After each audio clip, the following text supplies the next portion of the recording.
Hello and welcome to Kelly and Wrighty. Liverpool finally crowned champions of England for the 20th time. A 5-1 win against Spurs confirmed the inevitable with 4 matches to spare. Wrighty is here as always, and we're also joined by former Liverpool midfielder Danny Murphy is here, and of course Glenn Murray is with us as well.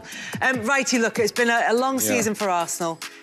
With the Champions League, with the Champions League still to play for, can you be magnanimous in your congratulations? Yeah, but I've always been magnanimous about Liverpool and the way they've played, the way they started the season. Everybody's talking about how easy their fixtures are, but the momentum they got the same fixtures as everyone else. Absolutely, Carol. You can never, in this league as well, you can't say to a team, oh, we'll see what happens when you start playing this team. And that when Liverpool started so well and got the momentum, and then the players, you know, they were very fortunate with the injuries, but the players... They were players were brilliant. But I think that we've talked about this before. This idea that they were fortunate with injuries is not necessarily a fair one. You have to give credit to the sports science. That's one of the reasons that Arne Slot was brought in. Yes, exactly. And so they've got all that sorted. And in the end, with me, with Liverpool, I don't dislike Liverpool. I didn't dislike Klopp. I don't dislike the fans. Obviously, I dislike the situation because we haven't won the league. But it could have happened to a nicer team, especially once they didn't do it. Didn't have the fans with the COVID. To see Liverpool fans. And like celebrating like that with like when Jurgen left, he was singing Arne Slot.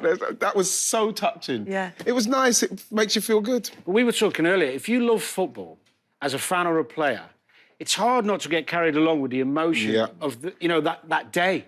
I mean, for me, Liverpool. For you, Kelly, it means more. It brings memories. Going with my dad when I was a kid and all that, but. Watching Newcastle win the League Cup, even though it was against Liverpool. Remember West Ham in there when West Ham won the league? Even yesterday, right? You know, we were talking about the Arsenal ladies, that comeback, the smile on their faces, that amazing euphoria they felt. If you love football, that's what you're in it for. I think when you hear Anfield in full voice yesterday when they've won it, that touches any football fan, doesn't it? Because that's ultimately what you're all after. I think also as well, a lot of those fans, because of the COVID experience. We'll never see Liverpool win the league and win the league at Anfield. Of course, They've just had a day to remember for the rest of their life because we know how football is. You don't know when the next one's coming. Absolutely, exactly. You don't. So the last time Liverpool won the league at Anfield, not the last time they won the league, because obviously they won it in when it was the second half of that season was when Chelsea beat Manchester City. In 1990, when they won it previously, they won it away from home, and then the time they won it at Anfield was a win against Spurs as well. So it was just one of those little bookends that you sometimes get. Yeah, it is, and also it says if try and get Spurs at the latter end of your season if you're going for the cup, because like going for the Premier League, because there's a good chance you might do it, but like. Well, you tell me North London derbies are difficult. So. They are difficult, but like what can I say? If you're playing Spurs at that stage of the season, Liverpool going for it and Spurs out of everything. I'm not saying that game would have made any difference at any stage of the Premier League, but I do believe, so all jokes aside, that Liverpool have been. By far, for me, the best team and most consistent team in the league. Their top man in Salah was brilliant this season. It's going to be interesting to see who wins the Player of the Season, but brilliant. Virgil led by example. You know, Gravenberch, the way Gravenberch came at the start of the season, played in that holding kind of like deep defensive. Right, just that was worked a out. masterstroke from the man. Honestly, because they would remember Zubimendi. Yeah, everyone was disappointed when Zubimendi didn't sign. People like Endo and Jurgen liked Endo, but. Gravenberch came as an attacking midfielder, and that's where Jurgen played. Didn't play that much last season. No. Now, he obviously knew him from the time in Ajax a couple of years before where he did play deeper. And that's Slot's knowledge. But not only that, it's the risk of putting him in there, especially in the Premier League. It's a difficult position to play. And him failing in it with the microscope on him, because he only had Endo as backup. He decided, I trust this lad. And he's grown in confidence. But he's done lots of little things, hasn't he, that have made... But he's made players better, huh? Yeah, he has. He's brought more out of Gravenberch. Yep. Yeah. More out of McAllister was brilliant as well. McAllister has been outstanding. No, you're right. For me, personally. But when you look at Liverpool, right through that spine, goalkeeper, centre-backs, they've got a settled centre-back partnership that they've had all year. They haven't had that for a couple of years. You look at that midfield three, it's got a nice balance. But what I like, what he's done for me personally, is that I think a lot of managers go into football clubs and they want to rip it all up and they want to do it their way. And that's your ego getting the better of you, where he hasn't.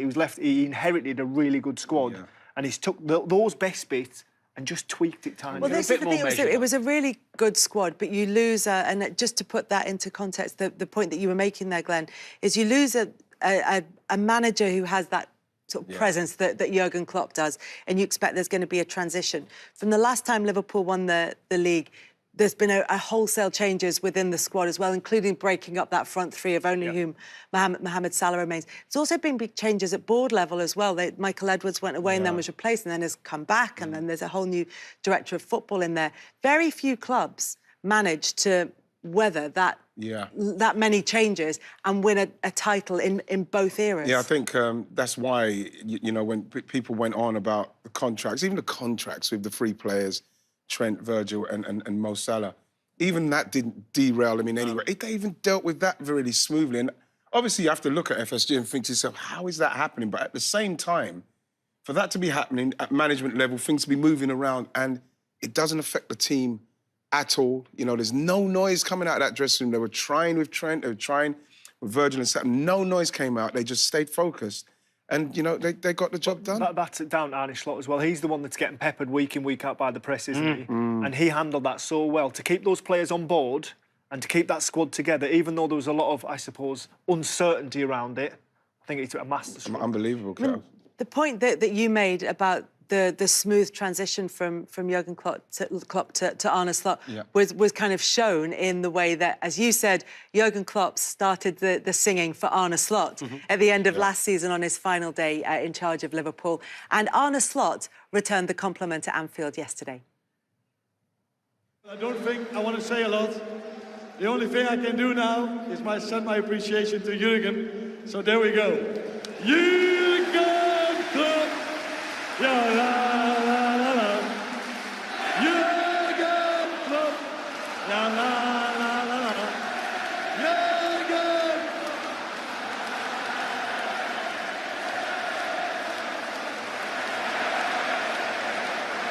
That's awesome. There's two things with that. One is that the players seem very relaxed about him, or are very brave because it's, you know, it's done now.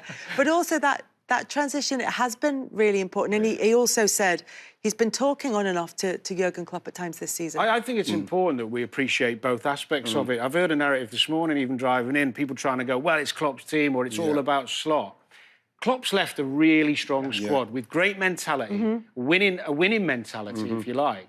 But what Slot's come in and done as well, he's improved players, like you said. He's tweaked little things. They're a bit more measured now in terms of possession, managing games. Even little things like, I mean, you two as strikers, but I was a bit like that when he threw Diaz up there for a while because Jota was injured. Yeah. And I was thinking, give Darwin a run. But he obviously doesn't fancy him. Diaz has now scored more goals this season than any other. Arguably, I know Salah's been the main man, but he's been the next one. Yeah. I didn't see him as a striker. No, but little tweaks, you know? Just, and the thing is that it's the kind of tweaks as well, Glenn, where he's not a striker, but he'll go in there and he will do the job for him. That's what he trusted him to do, and he's done it. Like I say, I think that going back to the when Jurgen Klopp done the singing last time, everybody was like, oh, here we go. Yeah. But now it's turning. It could have looked very different at the end of this season if it really hadn't gone as well as it has done for Liverpool. I think it's very magnanimous of him in his moment. Like you said, he speaks to him and he spoke to him during the season. In his moment of joy, he's making sure everybody realises that Jurgen Klopp is a massive part of what's happening. And it's Danny's point as well, which is that it's not one thing or the other. It's not Jurgen Klopp's squad or Arne Slot's management. And they're very comfortable with that kind of balance of praise. And rightly so, because it keeps harmony. But I tell you what, I don't know if you remember early in the season, Man United away game, Slot came out and spoke about the plan on how they were going to beat Man U, which you could argue, looking back now, any plan would beat Man U. But let's not go there. Yes. The way he spoke and articulated it concisely and calmly and charismatically, I thought to myself, oh, he knows what he's doing, this fella. Because it's hard in the early stages to think, are Liverpool that good or is it just a good run? But the way he's conducted himself and the way he's been calmly just putting out the right thing, like even with the contract. So I think it's both, I think it's silly to go one way or the other. Calm, other than at the end of the derby, where Everton got that late equaliser. But I was listening to a lot of sort of fan reaction and fans kind of summing up the way this season's gone. And there was a general consensus that actually that game and that reaction was appropriate for them. They were like, we want you to feel like this about a derby. We want you to understand what this is like. If you're going to lose your temper across the course of a season, do it in that game. That feels reasonable to us. You know what you have to really also commend with Liverpool is that it's a new manager. He's come in. It's a massive club. no one was expecting him to do what he's done, right? So you'd have thought that it's the kind of place where... I think they had a less than 5% chance, according to Opta, of winning the league at the start of the season. So then you look at the players, what he's got there. Even the players, even if, like, I know the start was with people saying it was easy. Even the players, it could have been very easy for those players at some stage to say, yeah, we can have a season off because, like, it's the new manager, he's going to get us out, he's going to get his new players in. He didn't do anything like that. He actually kept the players, and like you said, Danny, tweaked this, tweaked that. Gravenberch came in, moved Diaz in, doing all that stuff, and the team are even more together. They're just as together as you see with a Klopp team. What's even more impressive about it is brought no one in. No reinforcements in January. Well, Chiesa, but he hasn't used it. He hasn't used Chiesa, No one that's really stepped into an first. They will not get their hands on the trophy until that game against Crystal Palace on the last day of the season. Virgil van Dijk has talked about this moment and how he feels it's going to go. It will be amazing, very emotional. I think even today, you know, it was an emotional day for me and my family because I think the whole week was quite slow. You know, it takes ages before match day. I think every Liverpool fan around the world probably felt like that. And then obviously it's match day, and then you see so many fans already in red, outside, getting ready from early on. And you just want to get the job done. And I'm very, very happy that we did. And when the moment is there that I can lift the trophy in front of our beautiful supporters, then I think I will be very emotional. Yeah, it's going to be very emotional. Even Mr. Cool may lose his cool at that moment. It'd be great to see because then people will see what it's about. Because you look at Virgil van Dijk, I get Marlon Brando vibes in respect of how cool and calm he is and how vulnerable and at the same time macho he is. But, like, it shows what it means to him. Since Virgil van Dijk's come to Liverpool, remember all that time before, he's talking about the goalkeeper, talking about getting that centre-back, what they needed. It didn't happen, then it did happen for him. We need a Dutch lip reader for this, by the way. And then he's come in, Kel, and since Virgil, he's changed everything, the trajectory of Liverpool football. He's in the conversation as one of Liverpool's greatest ever signings, probably with your dad. Without a doubt. Stevie was already there. He has made, the impact he's made on that club is absolutely phenomenal. The biggest compliment you can look, when he wasn't, that season when he done his knee, how bad they were without him. Shows. He was the worry for me if he left in the summer. It's massive, great. Yeah. He's the biggest signing for me. But we've got to talk about Salah as well. I mean, for me, we witness greatness. Oh, he's amazing. Like, the numbers he puts out week in, week out, 90 minutes a week, so robust. He's only a slight fella, never gets injured, always on the money. I just think he doesn't get what he deserves, the credit he deserves. I think we're spoilt with him. Yeah. Because he's done it for so long. We're so expectant. We're expecting to see the greatness all the time. But even Kel's doing an interview where he's saying, listen, I don't play great in all the games, but I know and recognise the moments and when I can have a moment. And I just want to make sure that I am ready for the moment, which is, again, the experience of a striker that knows he's ready to go when it matters. He's already broken the record for most goal involvements across a season, so goals and assists combined for a 38-game season. He's one goal or assist away from breaking the record for the next one.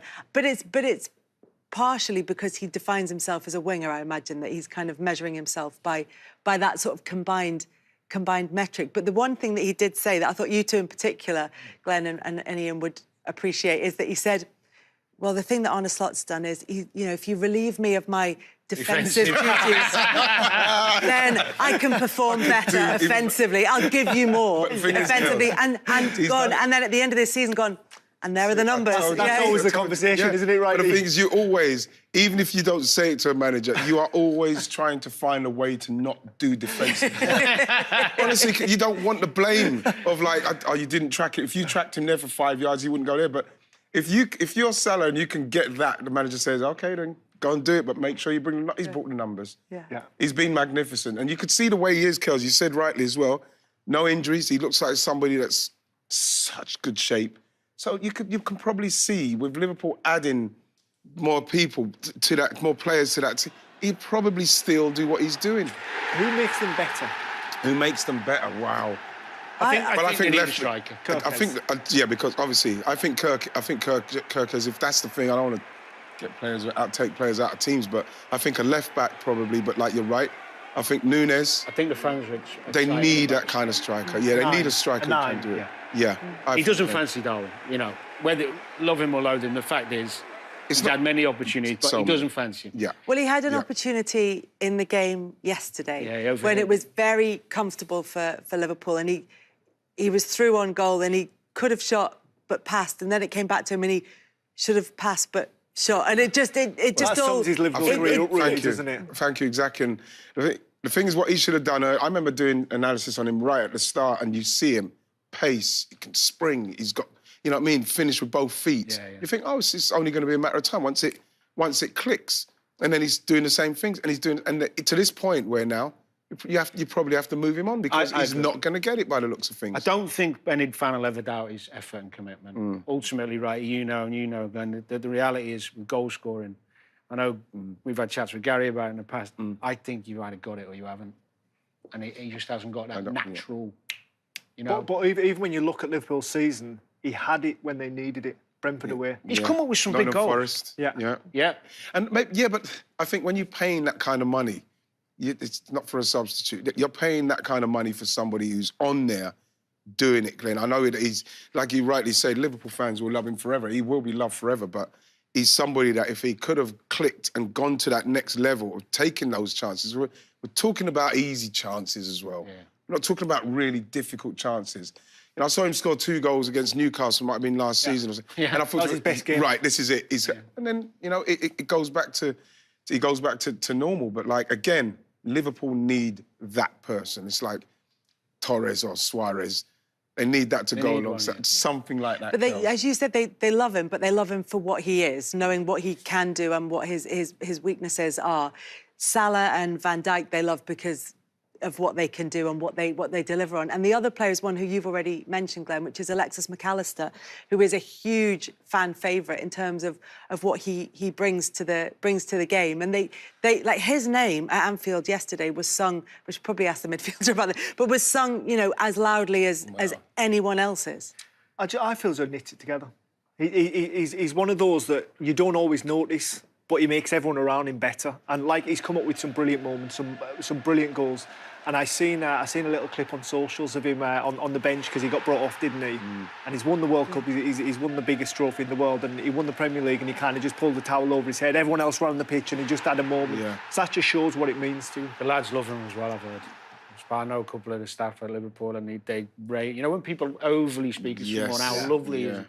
But the great thing about him is he's obviously technically brilliant. But I'm not sure people... Well, if you watch Liverpool enough, you'll see it. But for someone not physically brilliant in terms of his speed or his size, he does a brilliant defensive job, you know? Is he a live player rather than a highlights player? Or like, he's not necessarily always the man in the centre of the screen? I think so. When I was with him at Brighton, he would spend a bit of time out, and I would always think... I'd look at his stats and I'd think... Surely, like, I can't see what you bring. Do you know what I mean? Even though when he's got the ball, dictates playing no problem at all. But he has got that like that kind of Argentinian element, that little bit of nastiness that you need just in the middle of the park. You know when Endo, remember when Endo had that little spell in the team alongside McAllister? I thought McAllister got even better then. And I think that now with Gravenberch as well, I like where McAllister is, where he can be in that position, especially if the ball comes, he'll just smash it back in. He's got the capability to click one over the top to you. He's one of those midfield players, Dan, like yourself, who've got the capability of when it's in close proximity, you can get the ball into those little plays. He can do that. Yeah, he can do that. He is. In those places of the pitch, Kells, that last third. Yeah.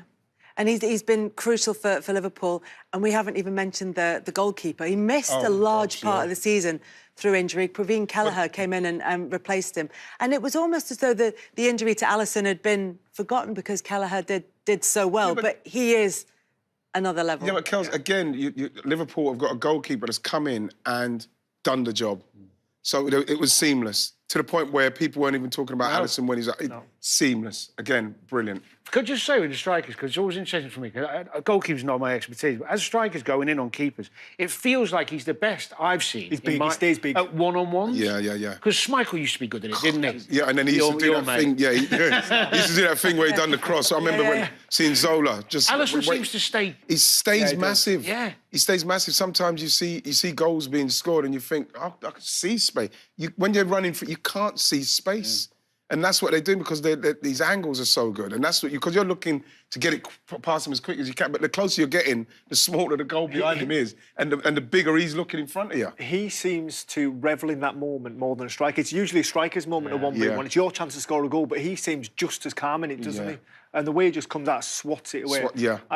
For me, he's the best in the Premier League. And he's in the conversation best in the world. Yeah. So who improves Liverpool? We touched on this a little bit earlier on. What do they do? What do they need over the summer? Because there have been conversations that this is not a vintage Premier League winning side, and yet Liverpool are further ahead on points than Manchester City were at this stage last season. Even if City had won their game in hand, and that it's not their responsibility to make sure that there isn't a 15-point gap to second place. Some will depend. But there's still been conversations that they need to strengthen. Yeah, they do. Some of it will depend on who goes. So Diaz is 28, 29. If a big fee come in, they might. There's talk of that. Jota's injured a lot. Yeah. But they definitely need a striker because Darwin's going to go. I think Wright is right in the full-back area, and I think a centre-half. I think a backup. And what about... There's obviously a situation with Konate. He's only got a year left. So what they need two? It depends if Gomez stays or Kwanzaa, but they need a more senior one, a more reliable... Dan, do you think that if they're going to get one of those to stay, it'd probably be Kwanzaa, and then you get one that's maybe a little bit more experienced than Kwanzaa who's waiting, so that Kwanzaa can still continue to develop. Yeah. But at the same time, you look at it and you think, Konate, I believe, will stay. I believe Konate will stay with Brett. And then they'll bring another centre-half in. Yeah. You know what I mean? Obviously, then you've got right back. Yeah, well, the thing with likely to leave. So then they might need another one there, maybe a backup for Connor or something. The thing is, the way Slot's talking, it sounds like Conor Bradley's going to be given the... But they need some competition in that area. Yeah. That means, to me, they'll go left-back, centre-back, centre-forward. Midfield's probably the strongest area. I think so, yeah. I think so. One of the great moments from yesterday that we just caught a little bit of there was Mohamed Salah. So he did it twice. He took all season. Mo Salah has taken pictures for his Instagram and his social media of a selfie with him and the goal scorer. So he got that on the pitch yesterday. But when he scored his goal, he took a phone off somebody. Did you see that? He took the phone off somebody in the crowd and took a selfie with the whole of the cop behind him. And then later on, as we saw there, he took a selfie with him and the players with the cop behind them as well. I missed a lot doing the semi-finals yesterday. Yeah. Because everybody... All the little details, isn't it? Where I was, everybody was talking about the Liverpool game. I was missing out. But do you know what? On occasions like that, it is the little details that make, and there is. That's the one after Mo Salah's goal where he took the picture. Do you think he's looked... This ain't a dig at Jurgen. He looks happier this season. He's been relieved of his defensive duties. No, but he does. Body language and energy, and even when he misses chances, he's been very charming in interviews as well, and sort of laughing and joking. He did. No, it's not Dan. At the end of the day, it's whatever happened to him and Jurgen's relationship at the end. You'd have to think that the manager of that level and a player of that level, there might have been some clashes, but at the same time, he does look happier. And a lot of it will come down to the fact that he's been relieved of those kind of responsibilities. But then again, he's saying, relieve me of those because I want to go and do this. And he's done it. Danny, you've been going to Liverpool since you were a kid. Yesterday was like... I was at Anfield yesterday. It was like nothing I've seen in decades at the ground. From 10 o'clock in the morning, ahead of a 4:30 UK kickoff in that game, it was... incredible. Fans were queuing. They closed the roads off 4 and 5 hours before kickoff. It was just absolutely mobbed.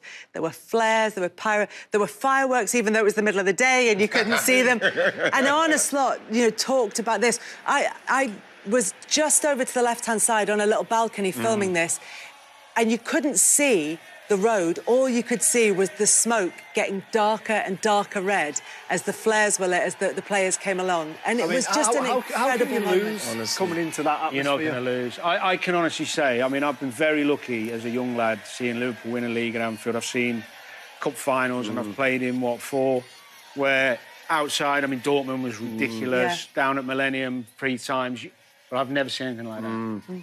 The only thing compared that to maybe out in Madrid, that was... in the European Cup final, but that was a special. Can I go one? Like you're talking about, like Argentina with Boca Juniors, and River Plate.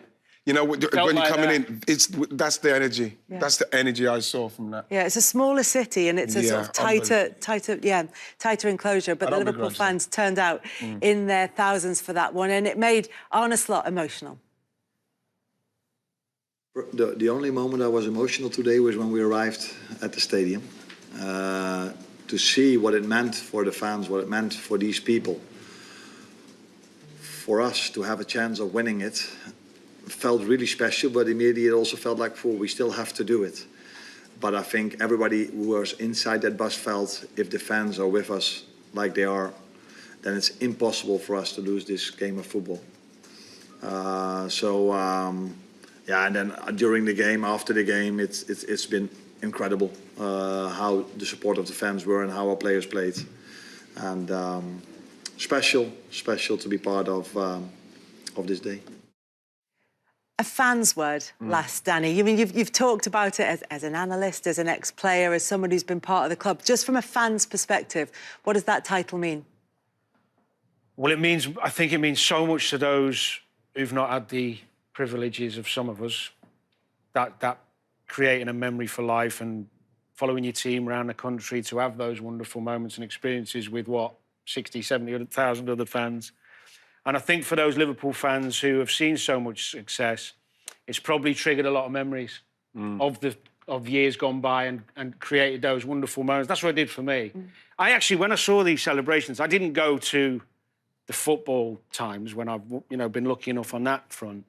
I went back to me and my dad, because he's not here anymore. I know I get a bit emotional about it, but that's where it took me. And I think that must happen to everyone. Yeah. Because you start with your dad or your brother or your mum, whoever it is that takes you to the game. And that's where it took me. I was just gutted I wasn't there, honestly, I really was. I'm jealous of you. It was a very, very special moment. Like you said, there was that real marriage of nostalgia and optimism for the future as well, taking the history with them and moving on, they will hope, to further success. But Liverpool are the Premier League champions.